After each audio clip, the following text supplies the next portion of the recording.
அனைவருக்கும் வணக்கம். இன்னைக்கு நம்ம வீடியோவில் ஷார்ட் அண்ட் ஸ்வீட்டான ஒரு குட்டி ஸ்டோரி தான் பார்க்க போகிறோம். வாங்க. யமதர்மன், இவரோட பேரை கேட்டாலே எல்லாரும் பயப்படுவாங்க.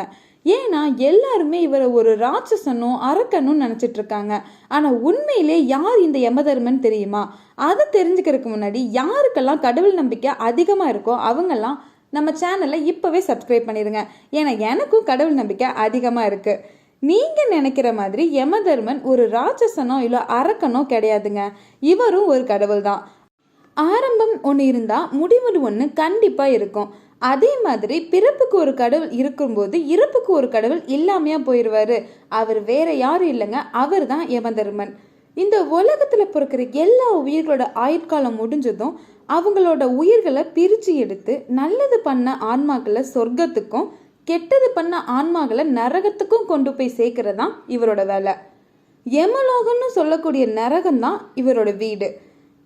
அதனால தான் இவரை யமலோகத்தின் அதிபதினு சொல்கிறாங்க. ஃப்ரெண்ட்ஸ், இந்த ஸ்டோரியிலேருந்து உங்களுக்கு யமதர்மன்னா யாருன்னு புரிஞ்சிருக்குன்னு நினைக்கிறேன். இந்த உலகத்தில் உருவாகிற அனைத்து உயிர்களையும் பிரசவம் பண்ணி தான் இந்த உலகத்துக்கே கொண்டு வருவோம். பிரசவம் அப்படிங்கிற வார்த்தை எத்தனை பேருக்கு தெரியும்னு தெரியல. தெரியாதவங்க தெரிஞ்சுக்கோங்க.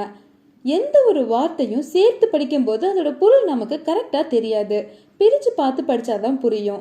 இந்த உலகத்தில் பிறக்கக்கூடிய எல்லா உயிர்களையும் நம்ம பெற அப்படின்னு தான் சொல்லுவோம். இறந்தவங்கள சவன்னு சொல்லுவோம். ஒரு நாள் இல்லை ஒரு நாள் நம்ம எல்லாருமே இறக்க போகிறோம் அப்படிங்கிறத தெரிஞ்சு தான் அந்த காலத்திலே பிரசவம் அப்படிங்கிற ஒரு வார்த்தையை கொண்டு வந்திருக்காங்க. ஸோ ஃப்ரெண்ட்ஸ், இந்த வாழ்கிற கொஞ்ச நாட்களில் யாருக்கும் தீங்கு செய்யாமல் எந்த கெடுதலும் நினைக்காம உங்களால் முடிஞ்ச வரைக்கும் புண்ணியத்தை சேர்த்து வைங்க.